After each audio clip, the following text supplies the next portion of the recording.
Downtown is the heartbeat of Fayetteville, Arkansas, but with so many new people coming in, its identity is being redefined. So today we're speaking with Kelly Rich, who's the executive director of the Downtown Fayetteville Coalition, to get some answers on how is that change playing out. We're talking about the nitty-gritty of everything Downtown Fayetteville. Welcome, Kelly Rich, the executive director for Downtown Fayetteville Coalition. Correct. We're excited to be talking today. So we're going to talk about kind of the future of Fayetteville, everything that's going on in the area. So obviously Northwest Arkansas is slated to grow massively in the next 25 years, and Fayetteville is going to receive, no small part of that. So we're going to talk kind of about the future of Fayetteville and talk about some of the developments that are taking place and also the obstacles that the area is facing. But hopping in, kind of, laying the foundation for what we're going to talk about. Why is 2025 different from past years for Fayetteville? And what are we facing uniquely in 2025? I will look at it through the lens of my downtown role. Several things are happening in 2025 that I think are going to be instrumental in the direction that Fayetteville goes. This is very relevant for me to talk about. 2028, which is going to be here quicker than you know, is actually Fayetteville's bicentennial. Do you know that? No. Which is going to be such a great opportunity, and it'll take multiple years of planning, as we know with anything of that scale. But we've already started talking about that to get ready for 2028 and to celebrate 200 years. But for 2025, something that I've been excited about because it was actually one of the topics when I was hired that I was going to be involved in, and it's the update of the Downtown Master Plan, which has not been done since 2004. Whoa. Wow. 20 years of this, the plan that they did, and it was honestly the perfect example of this master plan was done and it was put on a shelf, and very little was actually executed from the master plan. However, a lot of things have changed in the past 2 decades, but we're really excited. Actually, multiple departments in the city have been updating their master plans and kind of looking ahead in projection of this growth, and for them to go ahead and start making these steps and plan of action type opportunity action items for people to be able to start implementing so we can be better prepared. We're never going to be prepared for the amount of growth that's happening, but we can be better prepared. Yeah. So really excited to be a part of that. But that's going to be an instrumental time for everyone to come to the table, talk about the obstacles, what are the barriers that people are having for downtown specifically, whether it be zoning, whether it be through permitting, whether it be through land use, all of these different options.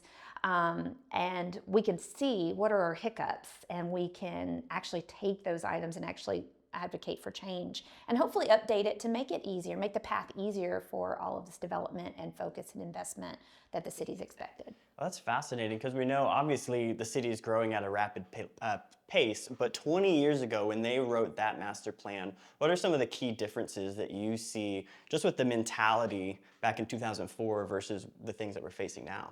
Totally different city. It was before I was here, so I'm just having to go off of people's explanations, looking at kind of the work that they were talking about. Some of the main projects that they were suggesting was the Dixon condos that had not been built at that time, and they were talking about that expansion of the Underwood's property and what it could be. So that was something that was actually implemented. Some of the zoning changes for downtown specifically, but it wasn't enough. It was very little in what was actually executed. And then also Block Street is completely different. All of those, well, a lot of them are in short-term rentals, but a lot of the housing that's been added to Block Street was part of the suggestions of 2004. Other than that, I think Fayetteville was still a sleepy little, small city at that point. And I don't think anyone predicted or could have predicted what we were going to be in at this point in time. For the whole region, it's an exciting time. It's a scary time.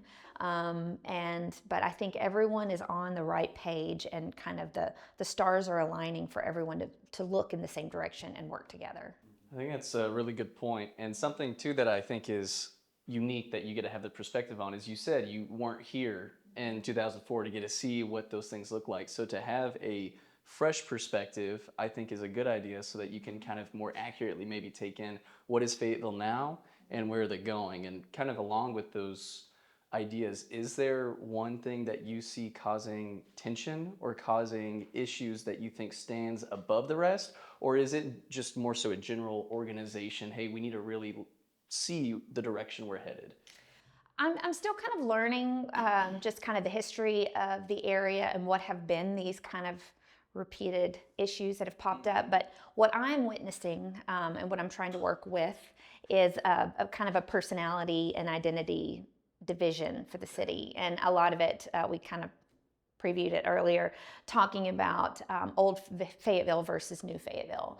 And people, there's been so much change happening so quickly that people are now kind of scared of change, any sort of change, and they're fighting for their personality and authenticity of Fayetteville and what Fayetteville was. And honestly, I hear the stories, and Fayetteville was pretty doggone cool. The 90s, the early 2000s, all of that, which was kind of an exciting time for the city. But with every cities go through change. You have to work with them and not against it, because I will tell you, you would fight a losing battle. And so trying to find this investment, these changes, these developments, and trying to work with them to make them the best version of themselves, to make sure they complement and work with the current dynamic and the current city. And so, and I get it. There is going to be a lot of changes, and there's a lot of things that are happening. However, every city continues to grow. And if you talk to the people 50 years ago, I'm sure they were probably dealing with the same issues, of Dixon and downtown and the square, just in a different generation. And so I think cities do need to continue to evolve and grow and change, and just kind of go where the world takes them. And I think we're just in the midst of a lot of fast, and people are like, whoa, Well, there's a conflict for the identity of the city. Yes. So Bentonville has, keeping Bentonville bougie. For Fayetteville, Is that really a thing? that's I've the never thing. heard Yeah, that that's before. like the goal. Oh, wow, okay. For Fayetteville, what's the slogan? What's the Oh, goal now, for Fayetteville? keep Yeah. Fayetteville funky. Funky, And yeah. I think it is a very, How does the city keep Fayetteville funky? the city as in like leadership. Yeah.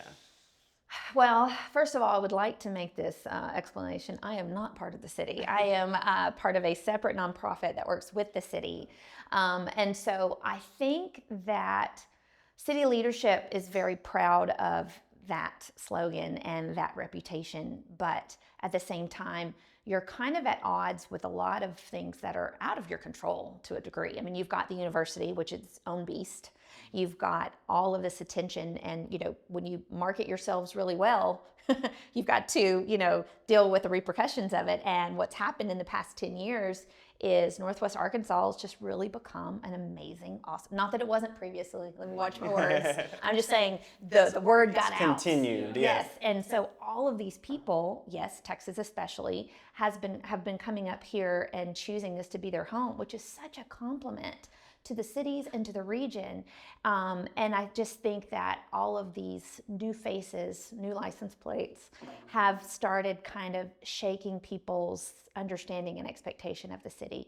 And I have high hopes that we can all, work together. But there's going to be some adjustments for both sides, new and old Fayetteville, and trying to navigate that path to kind of be that neutral party of support and working with old Fayetteville to help them keep the authenticity and the personality of the city, which I don't think is going anywhere. Fayetteville is just too strong in being itself. It was one thing I was really happy about when I moved here. The city pride is rampant. Like, people love their city. And if you don't have that, that's kind of the starting foundation of anything you have to do. Is you have to build some city pride and some love for your community. And that's not a problem. People love it so much. And so welcoming these new faces and new families and professional adults, all of these people are choosing Northwest Arkansas as their home. And I think this is a wonderful opportunity. And we're going to have some growing pains, and that's okay. But we're going to be creating, I think, a city that everyone's going to be proud of. I like what you brought up with the outsiders that are coming in, but they're not truly outsiders anymore. They've joined this community fully, and it's because we've had those programs like at the University of Arkansas that allow for those out-of-state students to come into Arkansas with some of that tuition. So I know it's Texas is in that group, but it looks like most of the surrounding states are also included into somewhat of a program like that. And are those students what you would say makes up the wave of this new identity for Fayetteville, or is it not the college that's driving this butting aheads? No, when I look at the numbers, yes, the obvious elephant in the room is the university. The university drives the entire region, but I think that it's this kind of snowball effect of where all of these people are moving at once, and you do see these shifts, especially during the school year and things like that. But I mean, if you look at the amount of schools that they are built, like elementary non-university schools that they're building, all of the new single-family housing, obviously multifamily is very important, but all of the single-family homes that are being built in the region, that's kind of expanding the sprawl component. I just think the university is the obvious first topic that people just go after. But I don't know. I had nothing to do with the university, and I chose to live here and move here. And I have talk about snowball effect. I moved here, created my home. Some of my family has now moved up here because they've fallen in love with they've come to visit me and have fallen in love with the region, and they've come, and none of them had anything to do with the university. So I do think the region, between the weather, just the beauty of it, I think that people just really love this side of the area and of the state and of the nation. And I just think that it's just, like I said, I think we've done too good of a job of marketing it, and people have started coming and have fallen in love with it and don't want to leave. I agree with you. I do feel like the university has almost more so just widened the scope of people that would have an appeal for this area, but not the sole reason. You hear a lot of people that do like to blame people coming from different areas or whatnot for the things that have changed.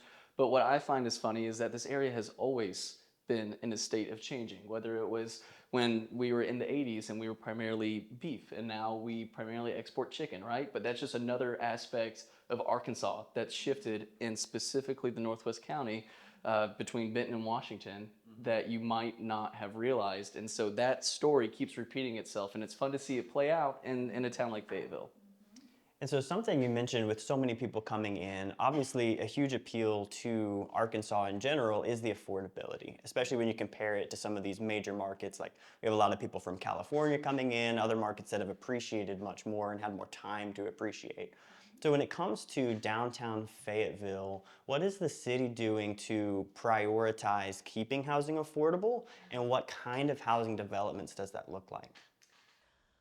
Let me know if this does not answer your question, but my initial reaction, talking about housing in downtown specifically, I'm quite proud of what the city has done to limit the short-term rentals with the permits. The type A, I believe, or I forget the codes, there's two, because a large majority of our property is stuck in short-term rentals. And a lot of people want to live downtown, and they've not been able to find, taking pricing out of it, just the inventory of being able to find something for, a year-long lease type thing, unless you're in kind of more of the curated for students and as a young adult or, professional adult. It's not really I don't know if we're quite ready for families quite yet. I think that we're appealing more towards the professional adults first that want that livability of, live, work, play, if the opportunity arises. Families, I think, will continue to want more room and more places to play, but for them to come and at least hang out on a Saturday or on a, Tuesday afternoon, definitely that'll be a goal. But really just kind of, one of the effects of the new hotels that are being built is going to be, hopefully, stabilizing the short-term rental market downtown specifically. Because when you look at the numbers, they've capped them, but the large proportion are in downtown. And so, which is great, obviously people are choosing to stay downtown, and that's where they're spending their, tourist dollars, their visiting dollars. But with these 2, 3, 4, hotels that are all being projected in the coming years, I really feel confident that that's going to open up more of our short-term rentals back into, whether it be full-time, Sell it, short-term, or- yeah, or just opening it up to long-term renters. And so I think that that's going to be a huge win. The student housing developments are very important, and that's kind of a hot topic right now because that seems to be the priority of where people are building. And yes, I have opinions on that. I do have hesitation to build housing specifically for one type of people where you're limiting future use. However, the goal again is if you can reduce, and find places for these students, that will then trickle down and open up other housing for, we'll say, non-students. So all of this to say, we're going to have to do this before this and this before this. So in the next few years, we should, fingers crossed, be able to look back and see some of these steps that are being done that have been hopefully opened, and hopefully we're not going to be in the same place, let's say 3 years from now. So downtown, it sounds like it's still geared largely toward providing rentals. So not necessarily looking to be able for, first-time home buyers or even second-time home buyers to be able to permanently relocate into that area, but rather provide developments that can be rented out. But you're changing from short-term to long-term. Yes, because we want people living there all week long. We want, year round, going to the coffee multi-day, shops, exactly. using the facilities. Our businesses do really well on the weekends because downtown does really well on the weekends because that's the majority of where our visitors come out, whether it's for social, maybe it is our local residents, they're coming out for socializing and enjoying maybe a show, whatever it may be. And then our visitors and guests are there. But Monday through Thursday can sometimes be really quiet downtown, and our businesses are struggling for that. So whether that's pulled with more office space, bringing more employees working downtown, or more full-time residents that live downtown. And I think that is a huge stat to kind of follow to see who is living downtown. And there are some people that live and own and live downtown, but it just seems like the renters, there's this shift away from home ownership. And I think that the money and the opportunity for rentals are downtown specifically, whether you lean into the students or you lean into tourism or you lean into the young professional adult that wants to live next to, Maxine's and Cheers and, Theo's and all of that to be able to go down and enjoy that walkable community, which a lot of people are clamoring and aiming for. Yeah, and that's what I find to be fun about Fayetteville too. And you brought this point up earlier that the downtown technical area is almost 1 full square mile, right? Yeah. And so you see these projects like the hotels that are coming up to allow for that short-term rental to balance. But then you also see other projects like the South Yard, which is still in that downtown Fayetteville. And long story short, it's a feed mill that was essentially turned and reformatted into these commercial spaces. But the reason it stood out to me is I think the character of that is really cool, but the location of that is also really prime. And that has a lot of land now that is preserved, right? But to get to what you were talking about earlier is going to limit maybe if there could have been 30, 40 doors that were put there for someone to live downtown. So there's no silver bullet or magic answer for any of this. But I didn't know if you think that preserving the character of places like that, even if they are in prime locations, is more valuable than getting the housing sooner. I'm always going to be an advocate for adaptive reuse as opposed to tear down and build new. I think that part of the history tells the story, and the feed mill being turned into taco and tamale and all of that, I think is a wonderful story for the city that I think the project was very well done. And it really does mix everything. So you've got the restaurants, the bars, there's a bike shop, they're building one of the hotels, there are some apartments in the back. And I think that and also it's connected to the trail, so it makes it very easy for walking to be able to connect. You don't have to worry about crossing over MLK. You get to go under Martin Luther King Boulevard, which was really cool. And it's right there on the trail, and so all of that trailside development has been, I think, a win for the city. That was one of my favorite things when I moved here. being able to see all of the transit-oriented, development that has been chosen to use the Razorback Greenway as their anchor, and almost have, it's really cool to almost have dual entrances. So you've got your main entrance, if you want to call it your main entrance, facing your parking area, and then a lot of times there's a secondary VIP entrance, if you would, from the trail system, and it's a really neat experience for you to be able to walk up and down downtown via the trail and to be able to hit up multiple businesses. It's really, really So it should be in neat. Arkansas and here in walkability for downtown. But, Yeah, those two things you want to imagine would be in the same sentence. Very much so. And I think the Greenway has been astronomically impactful to the whole region. And so I'm just thankful it goes right through downtown. Yeah. So obviously Fayetteville has a really strong walkable community already. Are there any new developments taking place that maybe we should know about? In downtown specifically, Yeah. besides the hotels, there are two on the. And they just flipped that park, not Centennial, but they just redid the, I just forgot the name of it. The Ramble? I think that was the one that they just finished up in the last Yes. 3 months or something On along those lines. it's on Dixon. Yep. So that was part of the cultural arts corridor where they completed the lower Ramble first, which is part of the Faye Jones Woods, excuse me, and then it's connected via the Greenway up into the upper Ramble, which, to my understanding, used to be a park. Then it was turned into a parking lot, and now it's back to a park. Yes. And I think that park is going to be bookended by two developments. One is one of the hotels, and then the other one is projected to be a food hall. They've kind of played around with some different uses, but it would be a food hall with some office space and potentially some more housing, maybe some condos at the top, which is so interesting because condos kind of went under the, they almost became, I don't know, they just. I was going to bring that up though, because the condos are interesting. Like we have a development that's taking place right here in Bentonville where specifically you're not allowed to rent it out. So you have to be a primary residence. Well, it can be owned as a secondary residence, but you can't ever put a tenant in there. And so the idea was for first-time home buyers to be able to have somewhere where they can build that equity. And so you're talking about young professionals and people moving into the city, but the reality is financially for the long-term play, you want to get into a place where you can build equity.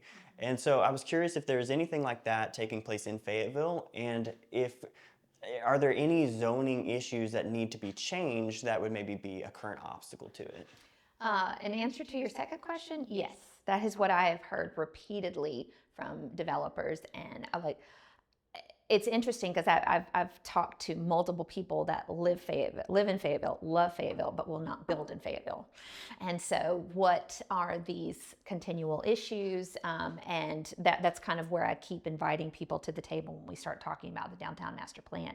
This is an opportunity. The door will be open for change. So we need to utilize that time. We've been given a gift. Honestly, I keep reminding people my whole role downtown, I feel, has been, not me personally, but sure, has been a gift to the community because this whole, I was hired to shake things up. This position was created in response to everything that was going on in the whole region.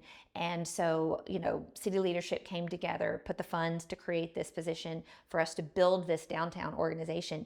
And they want change. They want to know, what are our obstacles? What are our barriers? What are we doing wrong? And they are open for change and ripe and eager to make those changes to where they can, catch up with whatever the path and speed that we feel is best for us to kind of get back on the right path and stuff like that. As far as other developments, there are several, besides the hotels, there are some more student housing developments that are planned.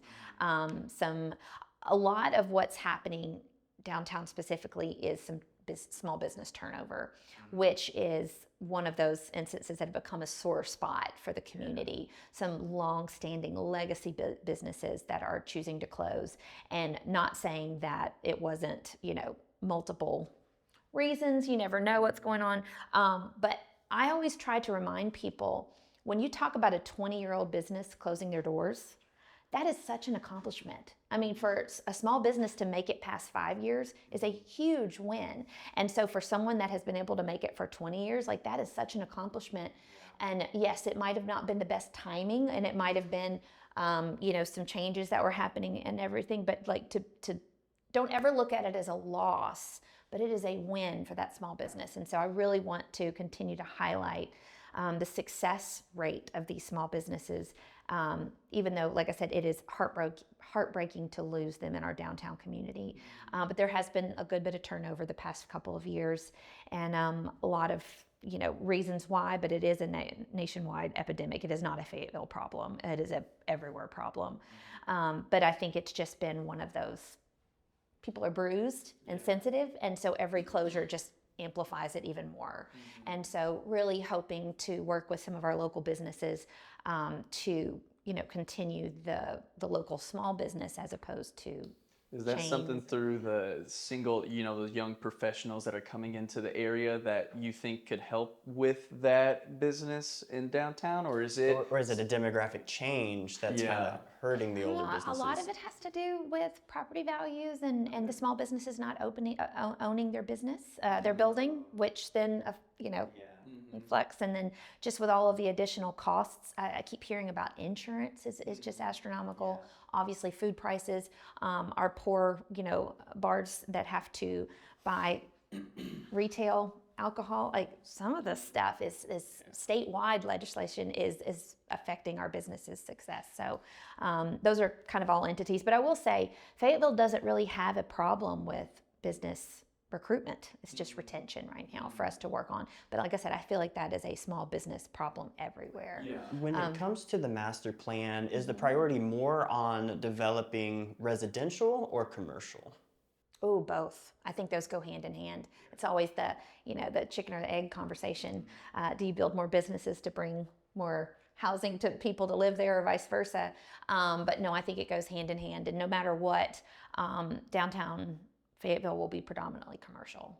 But to find, whether it be infill or, coordinated development to where you have the underused spaces for potential housing, I think is always a fun thing to do, that you have a lot more creativity and opportunity to do downtown. And something unique too to Fayetteville is, in the terms of Northwest Arkansas, Fayetteville's about on the most southern section where it comes to. So you still do have people coming to Fayetteville from the northern areas that maybe want to just check it out. But I think you also have a lot of your community that's coming from the east and the west of those towns that are surrounding Fayetteville.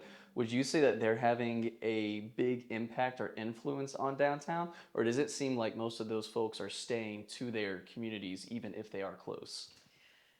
Probably the latter. What I have found, like I said, I cannot speak for everyone, but what I have found in conversations is that a lot of people will stick to their 5-minute neighborhood. It's supposed to be a 15-minute neighborhood, but I think people have gotten real comfortable with their immediate 5-minute vicinity. But trying to find incentives and motivation to bring people back downtown. Sometimes people have a misguided, interpretation of downtown, whether it's A, that's just for students, or B, it's too hard to find parking, or C, it's just too much trouble. Why am I going downtown when I can go to something right here? So really working with, whether it be marketing downtown, reminding people that it's not just students. I tell people all the time, I go out on Dixon. Now I leave at 10 o'clock, but I love going out downtown, and our businesses, it's super fun. And then right when that transition of, yes, the students do come out and they have a great time, but truthfully, downtown is for everyone and all ages. And whether that means you hover closer towards the square area or Dixon or, either the South Yard, I think that it is for everyone.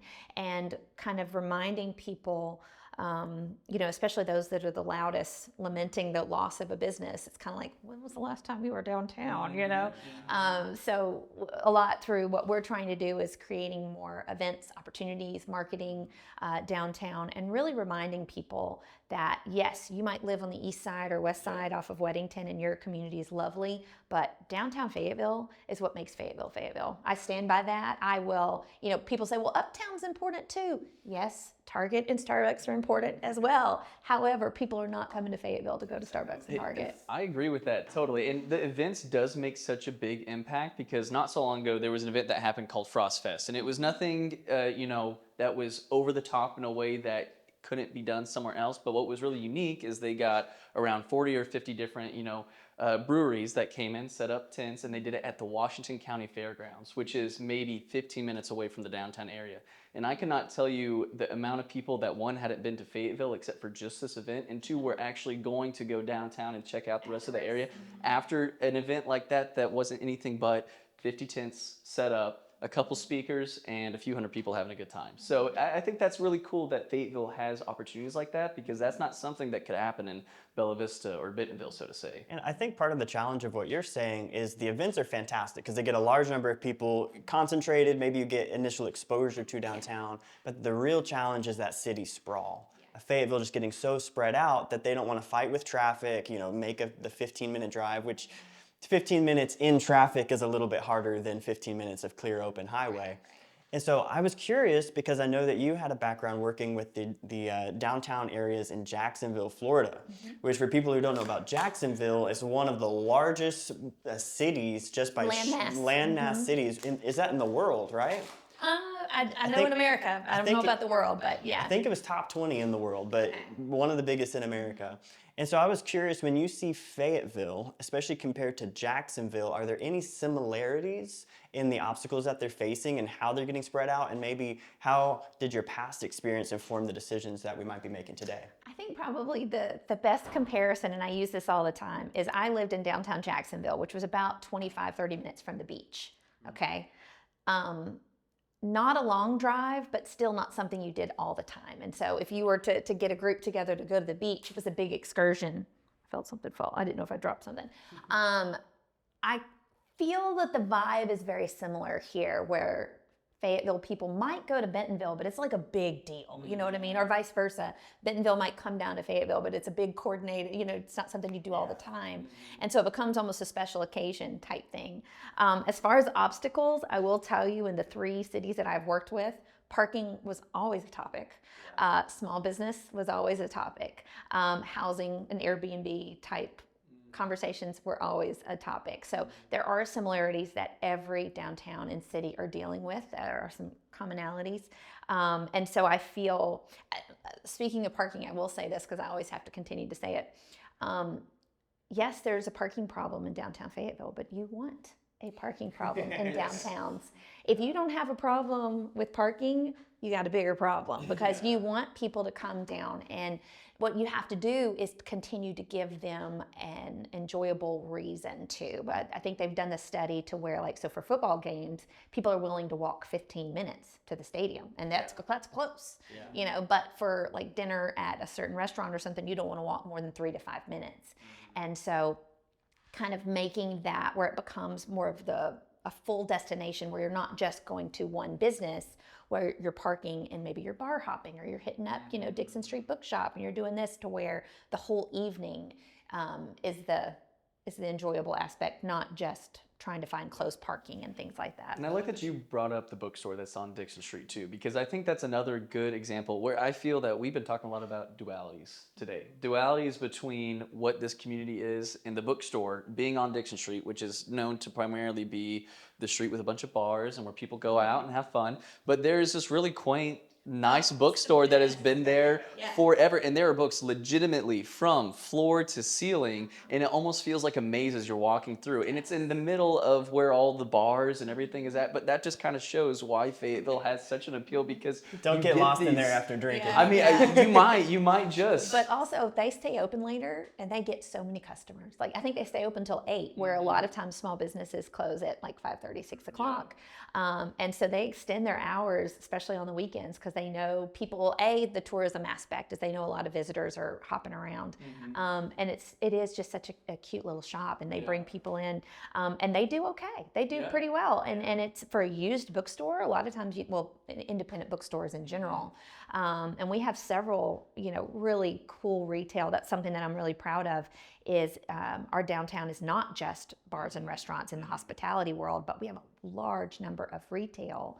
And so I think that's a fabulous mix that has an opportunity to bring anyone and everyone to enjoy downtown. For instance, I've heard of people where, and again, this is just to kind of counter that idea of Dixon and downtown being exclusively just for the students, but I've had friends before where they will go to Savoy, which is like a tea company that's downtown, get the custom blend that they were looking for, and then walk down to Hammond Trees, grab a little bit of lunch, and then go to the bookstore. And that is their downtown Fayetteville experience that they can do 8 or 9 at night or 8 or 9 in the morning, right? And so that's kind of the duality that I think is going to drive that major attraction. It's just the people are here. We're just trying to figure out what's going to motivate them, right? Because as the area is changing and as we're having these different groups and motivations come in, it's hard to say what worked before and what's going to work in the future, right? But like you mentioned, there's those 3 consistent things that if you work out right, the people will come. There was one downside I wanted to talk about, which you mentioned at the CCC meeting which is the student cliff coming right around the corner, the expected massive drop in enrollment. How do you perceive that as a coming obstacle that the city's going to have to navigate? And I guess what is the city doing to prepare for that? I hear less about the city preparing, but more the university. As far as with this expectation, where the past few years we have slowly been growing. I think we're at like 33,000 right now. And even with that cliff that's projected, I think in the next 2 years, is it right after 9/11 where they're kind of active? Like that's where they're kind of During the estimating. That's the recession, number, and then of course then you get your student age after that. The university is projecting and expecting and trying to plan for that, but they still, what has been told to me, I always like to try to clarify this. I'm not speaking from expert, I'm just speaking from what's been told to me, is they're still expecting to still stabilize and have their baseline hovering around 30,000. Gotcha. Which is still, so not really honestly, a decline, just a ceasing more and of growing. more of a steady plateau, Well, which I'm is sure what they're all hoping those for. out-of-state students targeting Northwest Arkansas is helping with that too, to offset that. Yeah. Okay. Well, that's not nearly as dire as it could be. Well, I mean, I'm sure to them a loss of 3,000 students is probably a big deal, but honestly, I mean, there's only so much you can continue to grow. Like you're gonna have to plateau at some point, and so I think kind of bringing it back down might help a little bit, especially with everything else that we're projecting. But just because we might lose some students, it'll be filled in with other people, I promise. Yeah, I'd say so, especially kind of coming back to the point we made earlier where the university is almost a plus to the community, not the driver, where maybe it wasn't that case in the past. And now it has shifted, which shows you guys are already on the right track if we can just keep this momentum going, right? Yeah. Well, man, we've touched on some awesome conversation topics all throughout. Did you have anything else that you wanted to add before we do? I have a few rapid fire questions just to get some snapshots, but anything prior to doing that? I was going to ask just one more general question because the interstate runs, north to south here. And so there's a lot of people that maybe have a perception of east side to west side for certain towns. And I didn't know if you might have one for Fayetteville when it comes east side to west side of the interstate. No, I just think that it is a directional, aspect of, dividing the city. But as far as tone or personality, I think honestly exits have their own, personality, because you can talk about Weddington versus MLK, and then further north. But I think that with all of the development, and obviously you're kind of seeing that with the redos of the interstate, they're redoing all of the lanes and RDOT. What I'm trying to say, the exits and The on-ramps and off-ramps? Yes, is that what the word? Thank you. I could not get my terms out. And I think that, yes, but then with all of the development, so I think Weddington has had that for the past several years because of the construction. A lot of times that part of town was avoided unless you lived there. And so now that that's complete, people might shift and start using Weddington over MLK because now they're shifting it down there.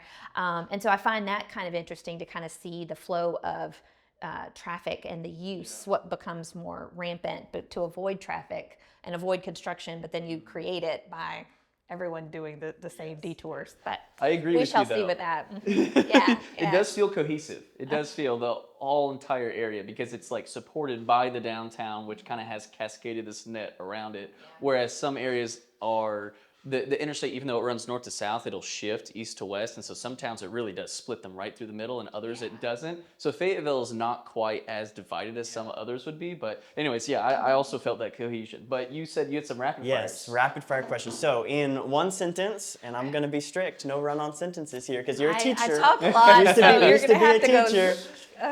teacher. What is your vision for downtown Fayetteville in 2025?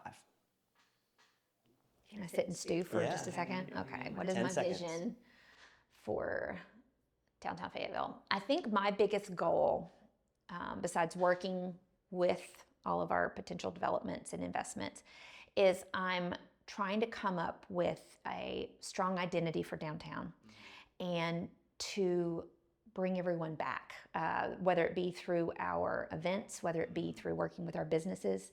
I think the biggest compliment is when we do an event and people say it feels like old Fayetteville. I think that is it is such a sign that people want that community. They want a reason to come together. And if we can do that through our events and festivals, and it can motivate them to come back down and be like, oh yeah, Dixon is fun. It's a And kind of unity. yes, City unity. and I think that continues to I didn't do one. 10 so you sentence. just 10 shut me up. sentence. Well, it was such a good answer. It was such It a was good good. answer. It was good. Well, okay, I'm Okay, working on next the one. identity of downtown. The so- opposite of that, working on identity for downtown. Biggest obstacle for the next 5 years?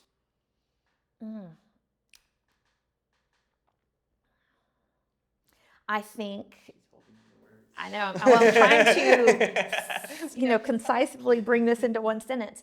I think a lot of it has to do with supporting that identity and feeling ownership of your downtown to where, yes, it might be a hassle. You might have to walk a block or two, or you might have to pay for parking, but to bring you back downtown and support and love your city. I think kind of motivating people, because I think we're people of leisure and convenience. And if we have, if we have to deal with a little bit of parking, or if we have to park in a parking deck, we may not like that. But it's so important to keep the personality and authenticity of downtown. So we need our residents to support our downtown. I agree. It was a very long No, run that on was good, sentence, though. but I've got 2 more questions, and Okay. the last one's a really important one. okay. The first one is, where can we learn more about downtown Fayetteville? Where can connect, hear about those Easy. events? Yes, okay. I can definitely send you to our website, downtownfay.org. We'll link it. Yes, or connect to our social media channels, obviously through our different pages. And that's probably the best way to keep up with everything is through either one of those. for Awesome. sure. Then the last one's for our real estate junkheads here. It's the biggest opportunity for real estate investment in downtown Fayetteville. Probably housing, if at all. As far as to the general user, I think that the housing might be attainable, as opposed to some of the commercial properties that are going, which is great, but they're, But to not the normal short-term user. rentals. Yeah. Oh yeah, we don't like those. I shouldn't say that. That sounds like so closed-minded, but I've just seen what it's done. It's not the priority. Yes, we want people living there all the time. Yeah. Week round. So I think that, now you've distracted me. What was the question? Did I even answer Biggest it? priority for real estate investors. Real estate, yes. Biggest I opportunity. think housing is something that's attainable, and whether it's rented out, short term, however you use it. But I want people in those houses. That's the biggest issue. It is heartbreaking to hear about some of these properties that are only used for game weekends, and the rest of the year they're empty. We can do better. Yeah. Awesome. Well, Kelly, Yeah. fantastic talking Thank with you for you. having me. Yes. Yeah, Appreciate this you was coming great. on.